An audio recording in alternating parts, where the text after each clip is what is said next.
Hi everyone, welcome back to the channel guys. आज का video बहुत ही ज़्यादा स्पेशल एंड आप लोगों के लिए बहुत ही ज़्यादा इंसाइटफुल होने वाला है। राइट, आज के वीडियो में जैसा आपने थंबनेल पे देखा होगा, आज मैं आपको ये बताने वाला हूँ कि मैंने कैसे सीए फाइनल में डायरेक्ट टैक्स में जो 14 मार्क का कंपलसरी क्वेश्चन आता था, how did I manage to score 11.5 out of 14 in that particular question. Generally इतने मार्क्स बहुत कॉमन नहीं है मिल पाना, 8-9 मिल जाते हैं, 10 मिल जाते हैं, बट मुझे 11.5 नंबर मिले थे। ठीक है, देखो मैं मेरी तारीफ तो नहीं कर रहा हूँ, but to my utter surprise मैंने वर्ड टू वर्ड चीज़ें मैच करते हुए लिखी थी जब मैंने कंपेयर किया उसको विद द सजेस्टेड आंसर्स। अच्छा, ये मैंने कब किया? क्या मेरे को तब से पता था? जी नहीं सर। जब से मैंने पढ़ाना चालू किया है तो I thought of going through my own papers कि मैंने क्या गलती करी थी एंड मैंने क्या अच्छी चीज़ करी थी जो जिससे आपको हेल्प हो। राइट, तो आज मैं आपको बताऊंगा कि कैसे अपन टोटल इनकम के क्वेश्चंस में अच्छे मार्क्स स्कोर कर सकते हैं and also how to approach TDS के क्वेश्चंस को, क्योंकि टीडीएस भी एक ऐसा टॉपिक है जिसमें बहुत सारे स्टूडेंट्स को प्रॉब्लम होता है। तो बिना किसी देरी के मैं आपको सजेस्टेड आंसर्स है May 24 अटेम्प्ट का एंड बाजू में मेरी सर्टिफाइड कॉपी रखी हुई है, मैं आपको लाइन टू लाइन उसका एक एनालिसिस करके बताऊंगा which will definitely help you lot. ठीक है, तो देखो मैं अब यहाँ क्वेश्चन रीड करके आपके साथ क्वेश्चन डिस्कस करने नहीं आया हूँ, मैं आपको सिर्फ ये बताने आया हूँ कि मैंने आंसर को किस तरीके से प्रेजेंट किया था और कितना मेरा एक्यूरेट निकला था आंसर। ठीक है, देखो सर।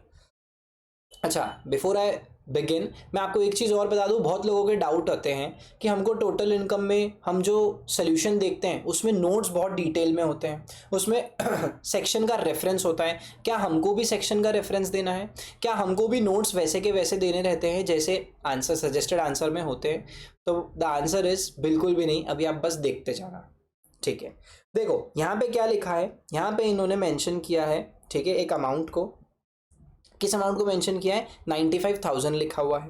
राइट, तो ये जो 95,000 का अमाउंट है ये मैंने भी लिखा है। क्या? मैंने भी स्ट्रेट अवे 95,000 लिखा है net profit as per PNL, and वो सेम टू सेम अमाउंट आपका यहाँ पे भी दिख जाएगा आपको। अगर आप देखोगे सजेस्टेड आंसर्स में तो इधर भी इन्होंने 95,000 का अमाउंट दिया है। ठीक है, परफेक्ट। इसके बाद में मैंने वो सारे आइटम्स को ऐड किया जो कि पीएनएल में डेबिट किए गए थे बट डेबिट नहीं होने चाहिए थे। जहाँ पे मैंने सबसे पहले क्या डेबिट किया है? Depreciation as per income tax act. ठीक है, और मैंने क्या लिखा है? Since depreciation as per the income tax is not allowed, sorry, depreciation as per income tax allowed not as per the companies act. ठीक है, तो मैंने नोट्स में क्लियरली लिखा है। पहले मैंने क्या ऐड किया? जो कंपनीज एक्ट के अकॉर्डिंग डेप्रिसिएशन पीएनएल में ऑलरेडी डेबिट हो रखा था, 11,90,000 का मैंने ऐड किया है। इन्होंने भी 11,90,000 का वो अमाउंट ऐड किया था। इन्होंने नोट में कुछ नहीं लिखा, मैंने क्लियरली बता दिया कि भैया इनकम टैक्स के अकॉर्डिंग डेप्रिसिएशन मिलता है, कंपनीज एक्ट के अकॉर्डिंग नहीं मिलता। ठीक है, मूविंग अहेड। अगला पॉइंट क्या था? बोनस का पॉइंट था। Bonus transfer to the trust for making payment, ठीक है, टू द एम्प्लॉयज। अब इन्होंने नोट में क्या दिया? इन्होंने नोट में दिया कि even though the amount of bonus payable was initially remitted to the trust created, ठीक है, for the purpose of avoiding late payment of bonus, since the actual payment of the bonus made to the employees is 31st August 2024 on or before the due date of the return filing, right? Since the same has been already debited to the statement of the PNL, no further adjustment is required. ठीक है, तो in short उन्होंने बोला है कि already PNL में debit कर रखा है तो अलग से एडजस्टमेंट की रिक्वायरमेंट नहीं है। अपन ने क्या लिखा है?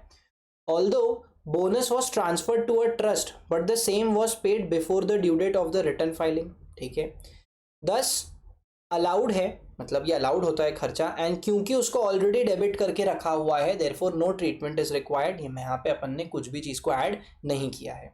समझ में आया?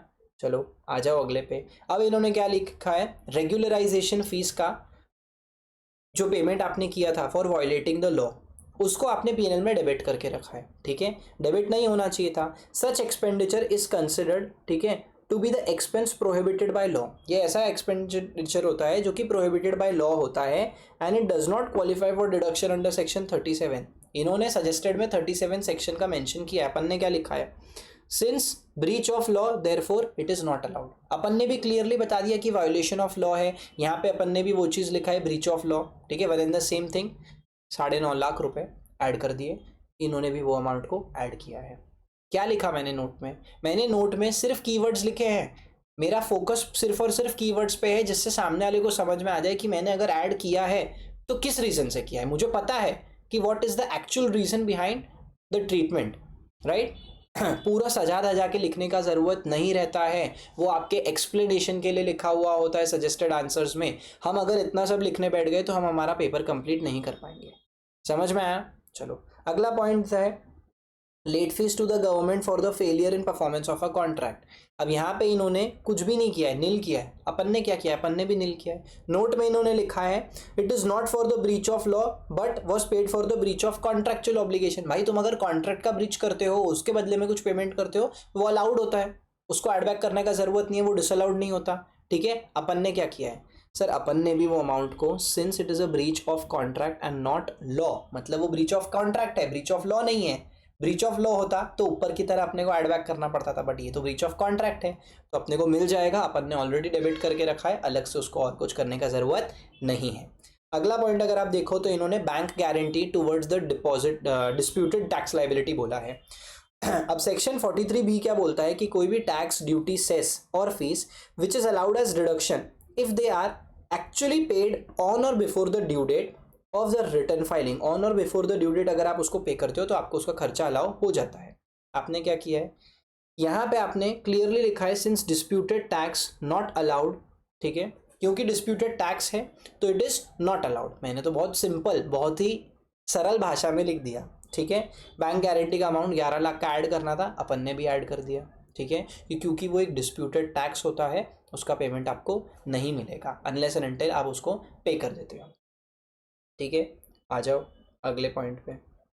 ठीक है, अगला पॉइंट क्या है? Payment of interest to a company incorporated in USA. अब आप कहीं बाहर पेमेंट कर रहे हो, ठीक है, हो सकता है आपने शायद टीडीएस वीडीएस का कुछ लफड़ा आएगा, देखते हैं। यहाँ पे आपने क्या बोला है? It was deposited by the company on 14th of July on or before the due date of return filing of income, no disallowance would be attracted under section 40AI। हो सकता है टीडीएस डिडक्ट कर रखा होगा। Although TDS is not paid, okay, but since it was paid before the due date. अच्छा, आपने deduct करा था, साल खत्म होने तक आपने पे नहीं करा, बट क्वेश्चन में शायद मेंशन किया होगा कि आपने ड्यू डेट के पहले पहले दे दिया है। अगर आप ड्यू डेट के पहले पहले भी दे देते हो तो इस साल में वो खर्चा आपको अलाउ हो जाता है। Therefore it is not disallowed. It is not disallowed बोला है, मतलब एड बैक करने का जरूरत नहीं है। आपने फिर से वही किया, एकदम जो इंपॉर्टेंट पॉइंट था वो आपने क्लियर कट उसको समझा दिया। ठीक है, contribution to the electoral trust not allowable as deduction while computing the business income of the company. ठीक है, ये डिडक्शन की तरह नहीं मिलता। यहाँ पे मैंने क्या लिखा है?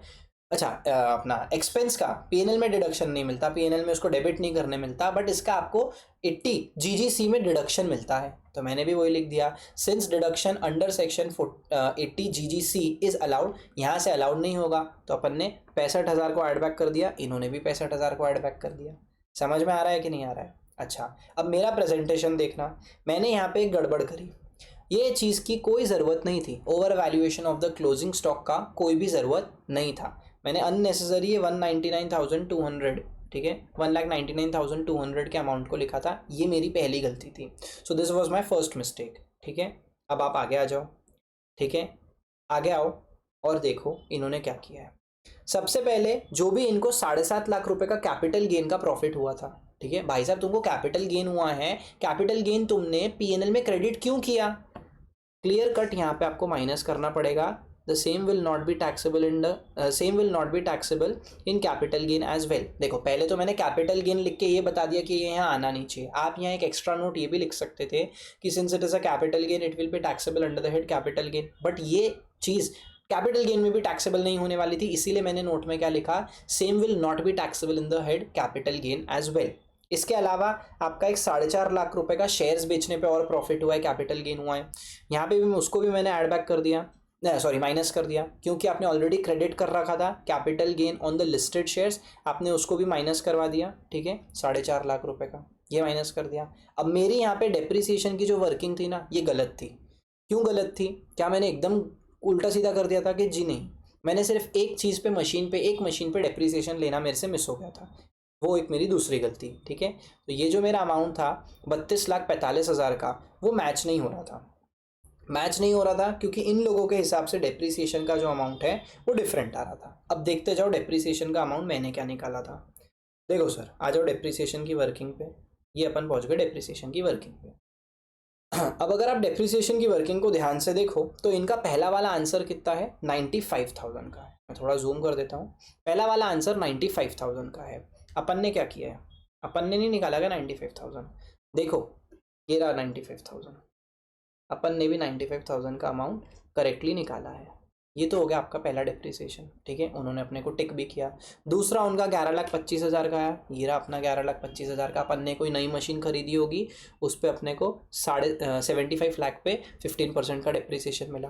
अब क्योंकि नई मशीन है, अपन शायद मैन्युफैक्चरिंग में इन्वॉल्व होंगे तो अपने को एडिशनल डिप्रिसिएशन भी मिलता है। क्योंकि अपन ने उसको 180 दिन से ज़्यादा यूज़ किया है तो पूरा एडिशनल डिप्रिसिएशन 20% की रेट पे मिलेगा, 15 लाख रुपए का। इन्होंने भी 15 लाख रुपए का डिप्रिसिएशन एडिशनल वाला ले रखा होगा। ये देखो, ये रहा एडिशनल डिप्रिसिएशन 15 लाख का, ठीक है। इसके बाद इन्होंने क्या किया, इसके बाद इन्होंने एक मशीन पे डिप्रिसिएशन लिया, ठीक है। जो अपन ने रीपरचेज करी थी मशीन 35 लाख की, उस पर 15% का डिप्रिसिएशन 5,25,000 का अपन ने भी लिया, उन्होंने भी लिया।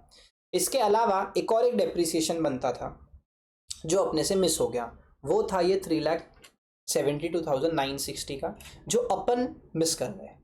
ये एक डेप्रिसिएशन की वजह से अपनी जो वर्किंग थी वो उनकी वर्किंग से, अपना जो डेप्रिसिएशन का अमाउंट था वो उनकी वर्किंग से मैच नहीं हुआ।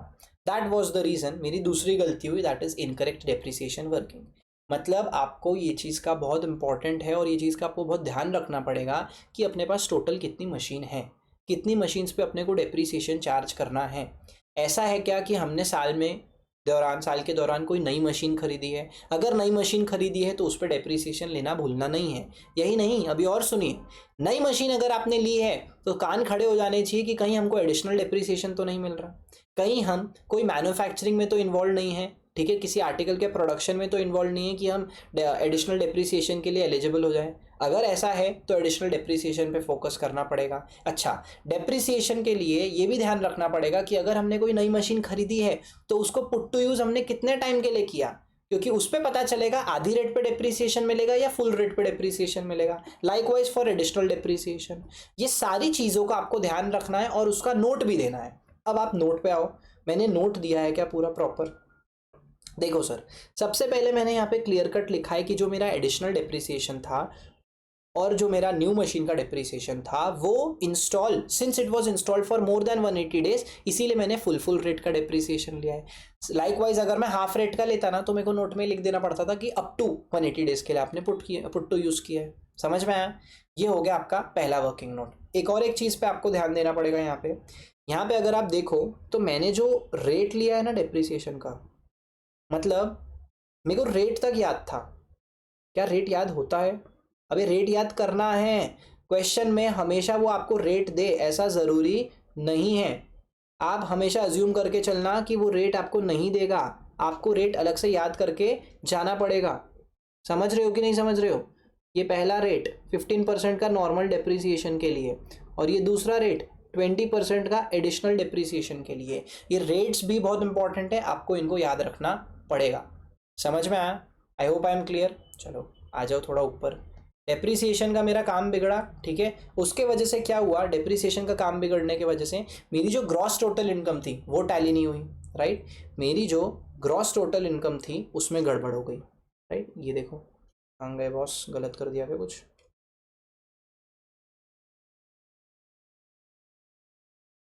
ये आ गए अपन ग्रॉस टोटल इनकम पे। इन लोगों की ग्रॉस टोटल इनकम कितनी आई है सर? इन लोगों की ग्रॉस टोटल इनकम, अच्छा एक सेकेंड, कैपिटल गेन मैं भूल गया आपको बताना। देखो कैपिटल गेन मैंने आपको क्या बोला था, एक मैंने आपसे ऊपर माइनस करवाया था, तो जब अगर मैं आपसे माइनस करवा रहा हूँ तो वो मेरे को यहाँ पे ऐड बैक भी करना पड़ेगा, राइट। देखो यहाँ पे मैंने उसको क्लियर कट बताया है। अच्छा मेरे से एक गलती हो गई थी, मैंने उसको बाद में ऐड बैक कर दिया शायद कैपिटल गेन को। नहीं, ये मेरा वर्किंग नोट है क्या? नहीं, ओके ठीक है। Income under the head capital gain मेरा 2,62,500 का है, इनका भी 2,62,500 का है। मेरी ग्रॉस टोटल इनकम थोड़ी सी गलत आई, इवेंचुअली मेरी नेट टैक्सेबल इनकम भी थोड़ी सी गलत आ गई। बट अगर आप ध्यान दो तो मैंने आपको पहले भी बताया था कि मैंने वो जो इलेक्टोरल ट्रस्ट वाला 80 GGC का डिडक्शन का पॉइंट दिया था वो मैंने माइनस किया है, वो इन लोगों ने भी अलग से माइनस किया था, राइट। तो यहाँ तक अपना सब सही था। अपना गड़बड़ कहाँ हुआ? अपना गड़बड़ हुआ डेप्रिसिएशन की एक वर्किंग में, जहाँ पे अपन ने एक एक सिर्फ मशीन पे डेप्रिसिएशन लेने से चूक गए थे, और एक अननेसेसरी अपन ने वो ओवर वैल्यूएशन ऑफ स्टॉक का, क्लोजिंग स्टॉक का पॉइंट बता दिया था, ठीक है। इसके अलावा अपन ने हर चीज़ को एकदम क्लियर कट समझाया है। इसके बाद यहाँ पे कैपिटल गेन की वर्किंग भी दिखाई कि देखो भाई इतने शेयर्स थे, इतने में बेचा, इतने में खरीदा, ये अमाउंट था, इवेंचुअली 2,62,500 का है, तो आपने कैपिटल गेन का जो इनकम लिखा है उसका नोट भी दे दिया, ठीक है। And that was your answer. अब यहाँ पे आपको क्या समझ में आता है, इससे हमको ये समझ में आता है सर कि हमने ना कोई बहुत ज़्यादा डिटेल में नोट नहीं दिया है। नोट हमने बहुत टू द पॉइंट दिया है, जितना रिक्वायर्ड था उतना हमने नोट दिया है। हमने कुछ एक्स्ट्रा ऑर्डिनरी नोटिंग नहीं करी है, कुछ बहुत ज़्यादा डिटेल नोटिंग नहीं करी है, सेक्शंस हमने रेफर नहीं करे, सेक्शंस हमने कोट नहीं करे, जिसकी ज़रूरत भी नहीं है।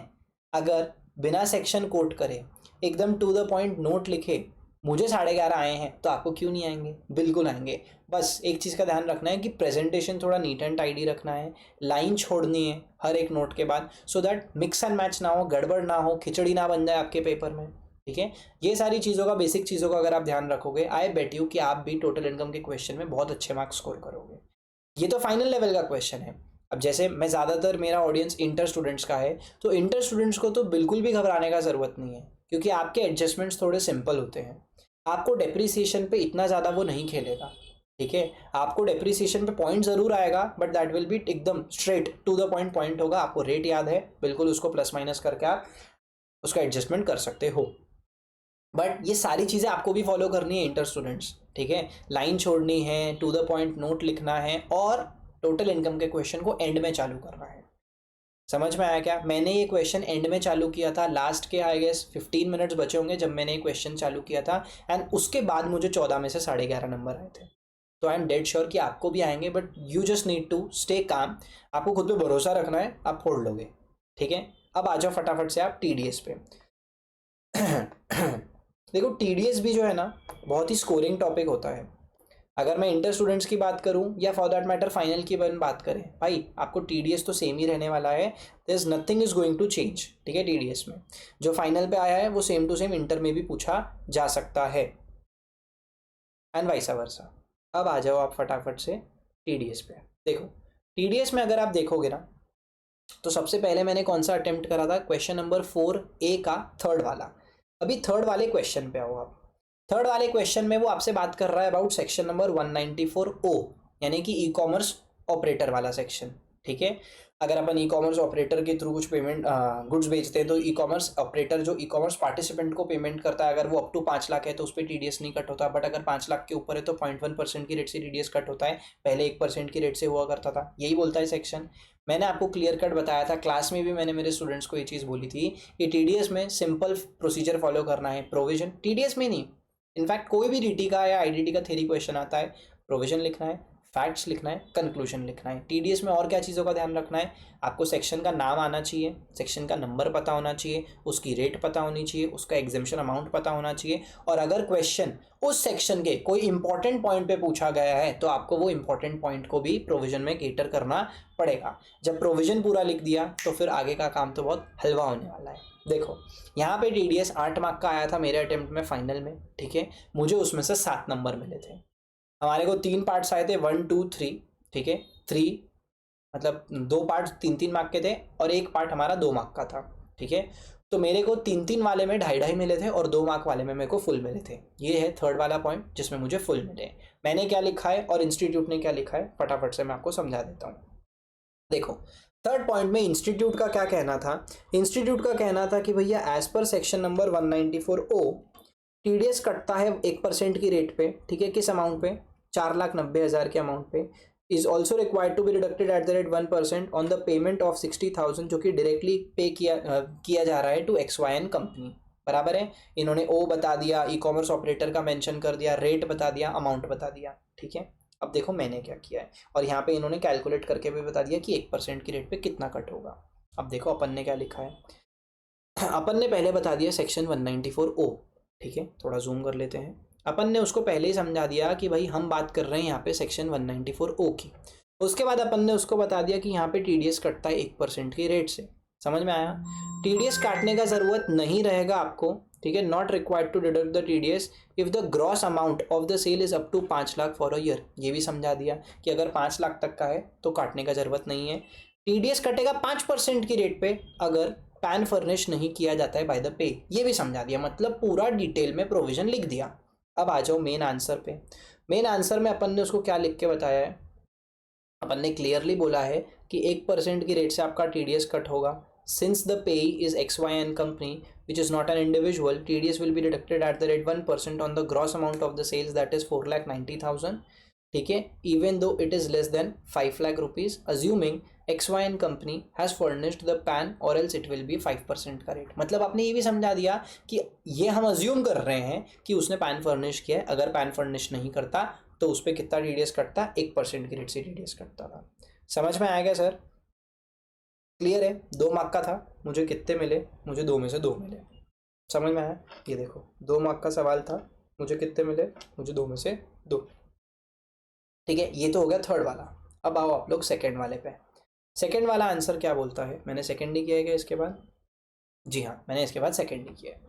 सेकेंड वाले आंसर में, ठीक है, मेरा आधा मार्क क्यों कटा? क्योंकि मैंने ना अमाउंट कंप्यूट नहीं करा था। क्वेश्चन में उसने क्लियरली बताया एप्लीकेबिलिटी बतानी है और कंप्यूट करना है, अपन ने कंप्यूट किया नहीं, जबकि अपन ने पूरी तैयारी कर ली थी। ठीक है, अब सवाल जो आया था ना, ये सेकेंड वाला सवाल, ये 2 सेक्शंस पे आया था, 194C पे और 194I पे। ठीक है, अब आप इंटरप्रिटेशन देखो और ये देखो कि मैंने क्या आंसर में लिखा है।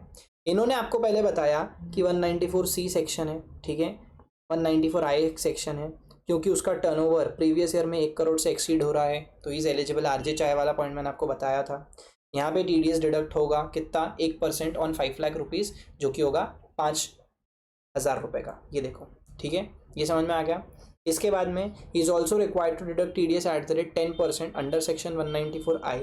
ठीक है, कितने अमाउंट पे? ये 16,000 प्लस 5,500। अब यहाँ एक इंपॉर्टेंट पॉइंट है, देखो 194I में मैंने आपको बताया था कि जब रेंट का पेमेंट करते हैं तो किसी अपार्टमेंट का आप रेंट पे कर रहे हो ना, तो आपकी जो बाकी की उसमें आप सर्विसेज यूज़ करते हो, जैसे membership fees, club fees, parking fees, ये सारी चीज़ें भी ऐड होती है। इस क्वेश्चन में वही था, 5,500 का ये एक्स्ट्रा का खर्चा था, इसको भी आपको कंसिडर करना था।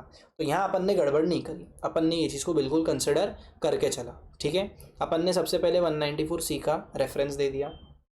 ठीक है, उसके बाद में सर अपन ने क्या बोला? अपन ने बताया कि इंडिविजुअल अगर जिसका टर्नओवर पिछले साल में 1 करोड़ से एक्सीड होता है तो he can definitely deduct the TDS under section 194C। ये समझा दिया। फिर उसको बता दिया कि 1% की रेट से TDS डिडक्ट होगा, ठीक है, क्योंकि अमाउंट आपका मोर देन सिंगल इन्वॉइस का 30,000 से ज़्यादा है, एंड क्यूमुलेटिव जो है 1 लाख से ज़्यादा अगर होता है तो TDS कट होता है। ये तो अपन ने उसको प्रोविजन बताया। अब अपन ने उसको कंक्लूजन में क्या लिख दिया? अपन ने उसको कंक्लूजन में क्लियरली लिख दिया कि यहाँ पे आपका जो TDS है वो डिडक्ट होगा एट द रेट 1%। ठीक है, 1% डिडक्ट होगा of the contractor to whom he pays the cheque of 5 lakh rupees. मतलब अगर 5 लाख का 1% करते तो 5,000 आता। मैंने बस वो अमाउंट कंप्यूट नहीं करा था, इसलिए मेरा आधा मार्क कट गया। इसके बाद में 194I का मेंशन है। मैंने यहाँ पे सबको समझाया क्लियर कट कि 10% की रेट से TDS डिडक्ट होता है। ठीक है, और only if the rent paid is 20,000 per month और हायर, मतलब हायर देन 20,000 पर मंथ, तो साल का 2,40,000 हो गया। ठीक है, परफेक्ट। ठीक है, ये भी मैंने बता दिया कि 2,40,000 पर ईयर। इसके बाद मैंने उसको क्या समझाया? इसके बाद मैंने उसको यहाँ पे क्लियरली बोल दिया कि service charges are included in the rent amount in case of land and building. तो वो 5,500 का जो अलग से पॉइंट आने वाला है ना, वो देखो, वो मैंने यहाँ पे अलग से पहले ही उसको मेंशन कर दिया। तो जो भी इंपॉर्टेंट पॉइंट है वो आपको प्रोविजन में मेंशन करना है, सो दैट आप उसको प्रॉपरली उसके बेसिस पे आंसर कंक्लूड कर सको। फिर मैंने यहाँ पे क्लियरली बोला कि Lalit has paid a rent of 21,500 rupees per month which is more than 20,000 and effectively 12 महीने के लिए वो 240 से ज़्यादा हो जाएगा।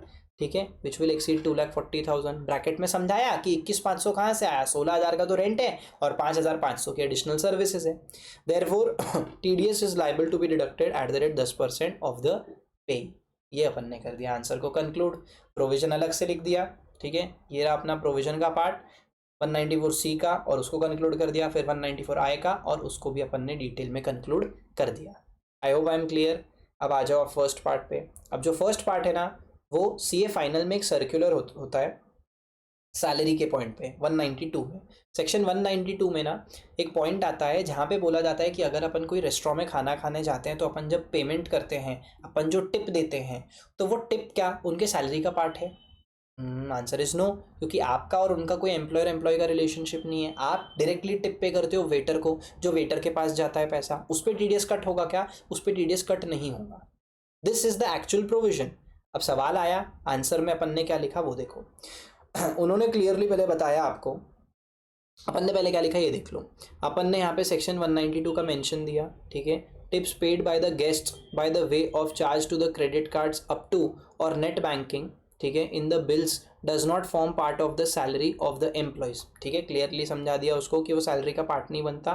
दस TDS wouldn't be deducted from the disbursement of the tips to its employee, ठीक है। तो जो भी एम्प्लॉय को टिप मिलेगी उस पर टीडीएस कट नहीं होगा, ये चीज़ अपन ने लिख दी।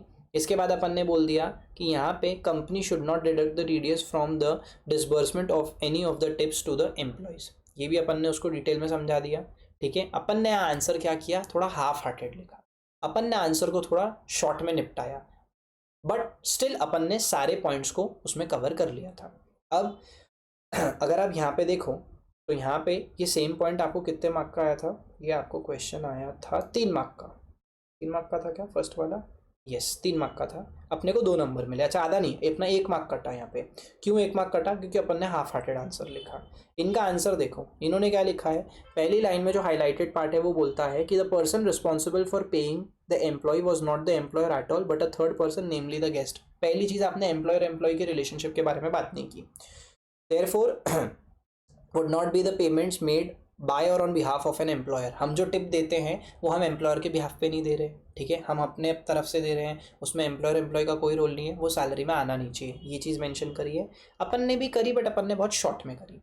आखिरी में इन्होंने लिखा there is no employer employee relationship between the customers and the employees of Rajkeshari Hotels and Resorts Limited, therefore it will not form in the nature of salary.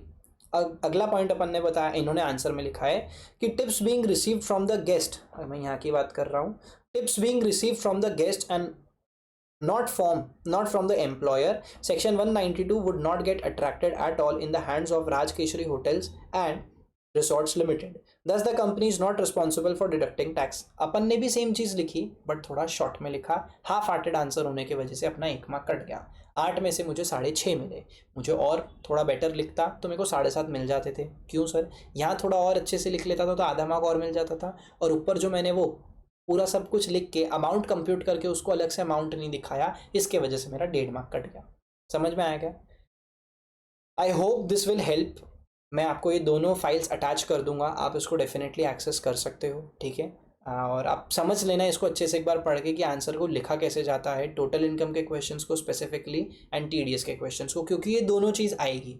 देखो आप टीडीएस का क्वेश्चन सोचते होगे कि हम छोड़ देंगे चॉइस में, बट मेरे हिसाब से ये चीज़ नहीं करना चाहिए, क्योंकि टीडीएस कंपलसरी आने तो वाला है। अच्छा, कंपलसरी क्वेश्चन में भी उसका पॉइंट आ सकता है, ठीक है। तो टीडीएस छोड़ के जाना एक बहुत बड़ी बेवकूफ़ी होगी, बहुत बड़ा ब्लंडर होगा।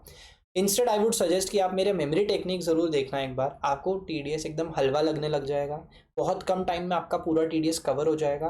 एंड मजाक मजाक में एक ऐसा टॉपिक जो सबको डराता है वो आपके लिए ब्रेड एंड बटर बन जाएगा, एंड आप उसको बहुत ईजीली अप्रोच कर पाओगे। यही पैटर्न फॉलो करना है, जैसे अपन लॉ के आंसर्स लिखते थे वैसे ही आपको टैक्स में भी आंसर लिखने, प्रोविजन, फैक्ट्स, कंक्लूजन, या फॉर दैट मैटर आप सिर्फ प्रोविजन और कंक्लूड भी कर सकते हो फैक्ट्स के साथ। समझ में आया क्या? I hope this video was helpful for you. अगर ऐसी वीडियोस आपको और चाहिए तो make sure that you hit the follow button, ठीक है। सब्सक्राइब कर लो इस चैनल को, नोटिफिकेशन का बेल आइकन प्रेस कर दो। इस वीडियो को अच्छा लगा हो आपको तो इसको लाइक कर देना, कमेंट करके बताना है वीडियो कैसा लगा, एंड इस वीडियो को अपने फ्रेंड्स के साथ और शेयर कर देना, सो दैट सबको पता चले कि टोटल इनकम के क्वेश्चन में मार्क्स कैसे स्कोर किए जाते हैं, टीडीएस टीसीएस में आंसर को कैसे लिखना पड़ता है और उसमें मार्क्स कैसे स्कोर किए जाते हैं। समझ में आया? मिलता हूँ आपसे बहुत ही जल्दी एक इंसाइटफुल वीडियो में, ठीक है। तब तक के लिए ऑल द वेरी बेस्ट, पढ़ते रहो एंड धूम मचाते रहो। Bye bye, take care, all the very best.